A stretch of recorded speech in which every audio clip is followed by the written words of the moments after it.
6. El segundo verano, el del año 1925, fue como una vuelta a casa. Nada había cambiado básicamente, tal como yo había esperado. No estaban algunas personas del verano anterior y había otras nuevas, pero las idas y venidas eran de poca importancia. Una vez más el lugar me absorbió y me convertí en un engranaje dentro del funcionamiento de la escuela. Con la excepción de la tarea de cortar la hierba, que le había sido asignada a otra persona, reanudé las otras ocupaciones rutinarias como todos los demás. El instituto, al revés que los demás internados corrientes, daba inmediatamente un sentimiento de pertenencia.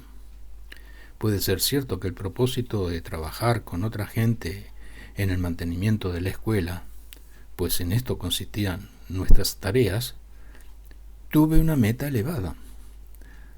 A mi nivel me hacían sentir que yo, por poco importante que fuese como individuo, era uno de los pequeños y esenciales eslabones que hacía funcionar la escuela. Nos daba a cada uno de nosotros un sentimiento de valor, de aprecio. No me puedo imaginar ahora nada más alentador para el ego de un niño. Todos sentíamos que teníamos un lugar en el mundo. Se nos necesitaba simplemente porque realizábamos funciones que tenían que ser realizadas. No hacíamos cualquier cosa, tal como estudiar para nuestro propio provecho. Hacíamos cosas que tenían que ser hechas para el bienestar general. No recibimos lecciones en el sentido ordinario. No aprendimos, entre comillas, nada. Pero aprendimos a lavar y planchar nuestra propia ropa, a cocinar, ordeñar, cortar leña, lijar, abrillantar suelos, pintar casas, reparar tejados, remendar nuestra ropa, cuidar animales. Todo ello, además del trabajo en grandes grupos en los proyectos usuales de envergadura, como construir una carretera, despejar áreas de árboles, sembrar, cosechar, etc. Hubo dos grandes cambios en el instituto durante el verano, de los que no me percaté inmediatamente. La madre de Gurdjieff había muerto el invierno anterior, lo que provocó un sutil cambio emocional en el sentimiento del lugar. Ella nunca había tomado parte activa en la dirección de la escuela, pero todos nos habíamos dado cuenta de su presencia. Y mucho más importante, Gurdjieff había comenzado a escribir. Había estado allí un mes cuando se anunció una reorganización completa en la forma del funcionamiento del instituto. Y para alarma de todos, también se anunció que por varias razones, principalmente porque Gurdjieff no iba a tener tiempo ni energía para supervisar a sus alumnos personalmente, no todos podrían quedarse.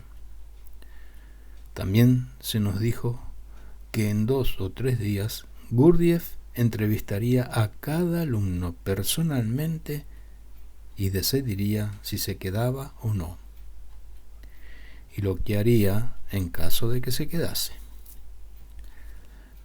La reacción general fue abandonar todo y esperar hasta que la suerte de cada cual se hubiese decidido.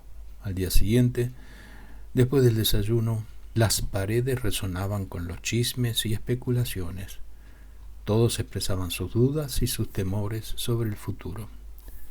Para muchos alumnos mayores, eso significaba que la escuela ya no tendría valor para ellos, puesto que Gurdjieff iba a concentrar su energía en escribir y no en la enseñanza individual. La especulación y la expresión de temor me puso nervioso. Como no tenía idea de lo que Gurdjieff podía decidir sobre mi suerte personal, me pareció más sencillo continuar con mi tarea particular del momento, acarrear tronco de árboles. Aunque esta tarea había sido asignada a varios, solamente 1 o 2 la emprendimos esa mañana. Al finalizar el día, después de muchas entrevistas, a cierto número de estudiantes se les había pedido que se marcharan. Al día siguiente fui a trabajar como de costumbre, pero cuando iba a volver después del almuerzo, llegó mi turno para la entrevista. Gurdjieff estaba sentado afuera, en un banco junto al edificio principal, y me senté a su lado. Me miró como sorprendido de mi existencia. Me preguntó lo que había hecho desde que se emitieron los comunicados. Se lo dije y él entonces me preguntó si quería quedarme en el Pruré. Dije que por supuesto quería. Él replicó que eso le complacía porque tenía un nuevo trabajo para mí. Desde el día siguiente iba a ocuparme de sus habitaciones, su dormitorio, vestidor y cuarto de baño. Me entregó una llave y me señaló con firmeza que yo era el único, aparte de él mismo, que tenía una llave. Me explicó que tendría que hacer su cama, barrer, limpiar, quitar el polvo, pulir, lavar y mantener el orden en general. Cuando fuese necesario me encargaría de prender el fuego y de mantenerlo. Como responsabilidad adicional me encargó ser su camarero, lo cual significaba que si él quería café, licor, comida o cualquier cosa, debería llevársela a cualquier hora del día o de la noche. Con ese objeto iba a ser colocado un timbre en mi habitación. También me explicó que no participaría ya en los proyectos generales, pero que mis tareas adicionales incluirían el trabajo usual en la cocina y la recepción, con las excepciones que fuesen necesarias para cumplir con mis tareas domésticas. Mi nuevo trabajo también incluyó cuidar el gallinero, dar de comer a las gallinas, recoger los huevos, matar pollos o patos cuando hiciese falta, etc. Estaba muy orgulloso de haber sido escogido su ayudante, y él sonrió ante mi reacción de alegría.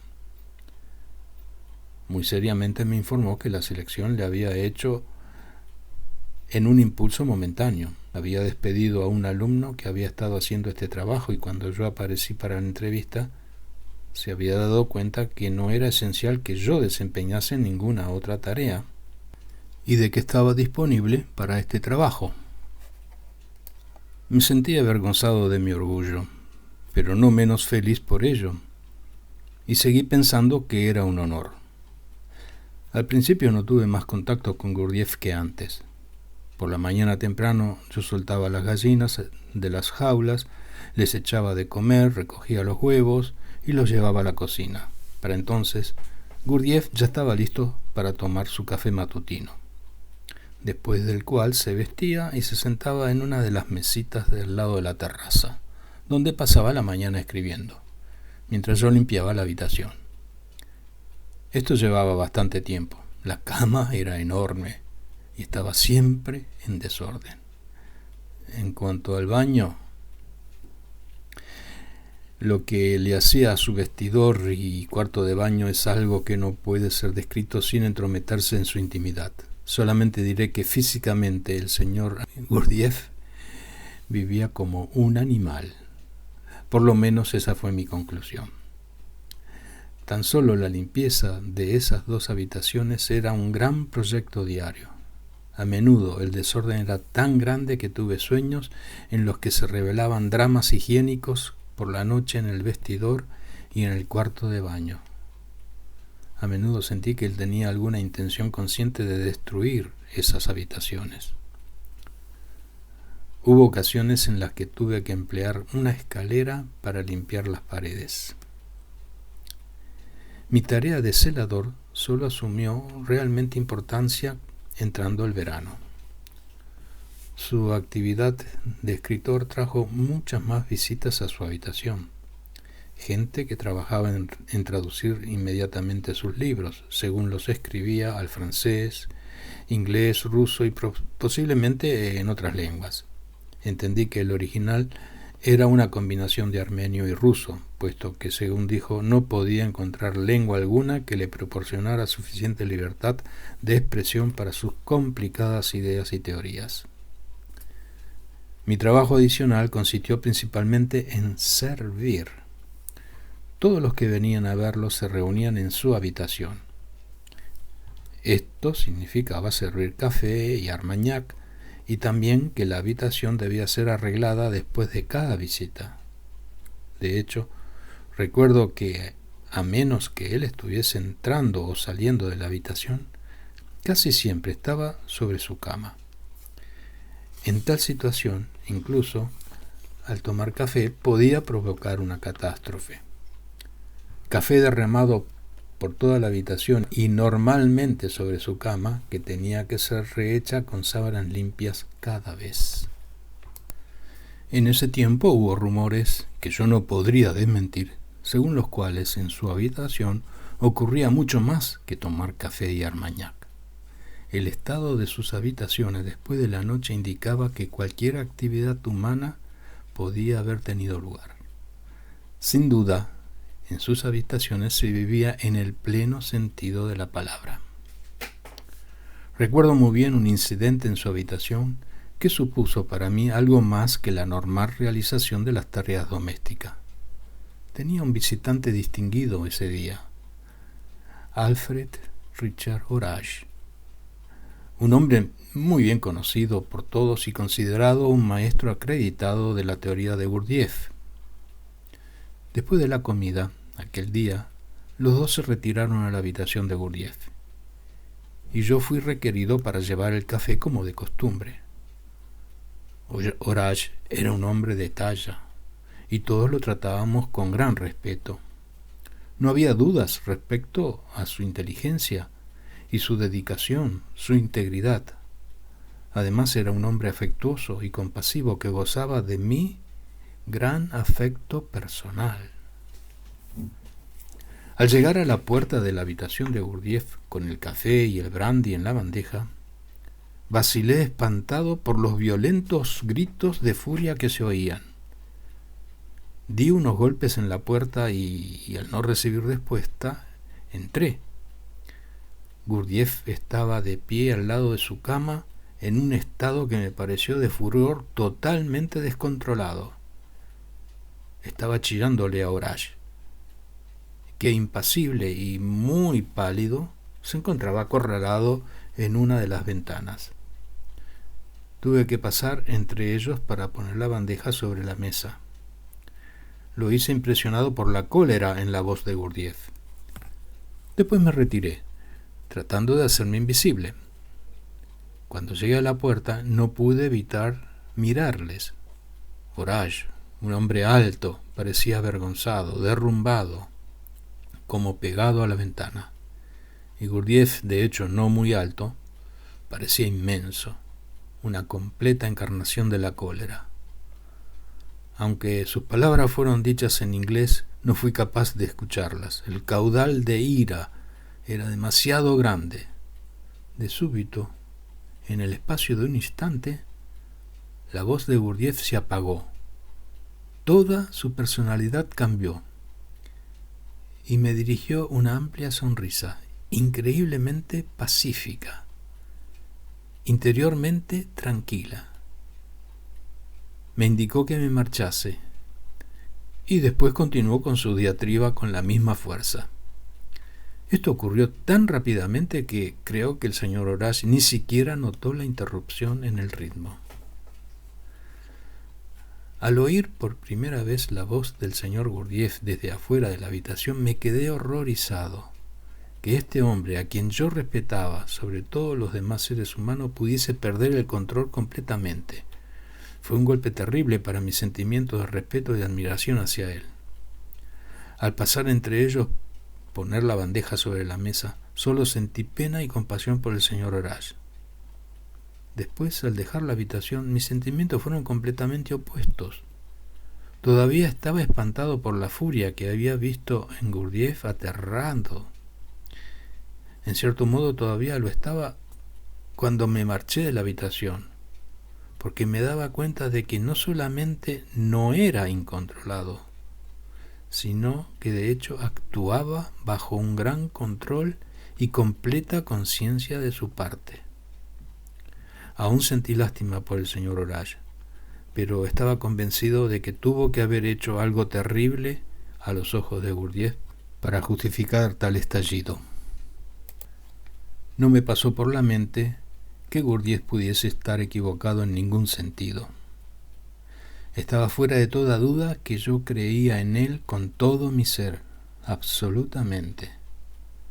Él no podía ser mal, por extraño que parezca, y sé que es difícil explicar esto a alguien que no le haya conocido personalmente. Mi devoción por él no era fanática. No creía en él como se cree en un Dios. Él tenía razón, siempre, por razones muy sencillas, lógicas.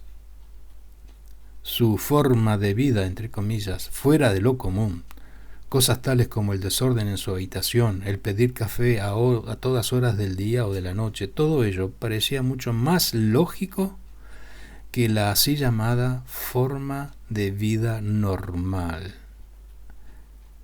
Él hacía lo que hacía cuando lo quería o lo necesitaba. Estaba invariablemente interesado por los demás y los tomaba en consideración. Por ejemplo, nunca dejó de agradecerme o de disculparse cuando yo tenía que llevarle café, medio dormido, a las 3 de la mañana. Yo sabía intuitivamente que tal consideración era algo más que la cortesía ordinaria adquirida. También, y quizás esto sea lo importante, él se interesaba. Siempre que le vi, siempre que me mandaba, él se daba cuenta plenamente de mi presencia. Estaba plenamente concentrado en las palabras que me decía. Su atención nunca se desviaba cuando yo le hablaba. Él siempre sabía exactamente lo que yo estaba haciendo o lo que había hecho. Creo que todos sentimos que cuando él estaba con cualquiera de nosotros, recibíamos toda su atención. No puedo pensar en nada que sea más halagador en las relaciones humanas.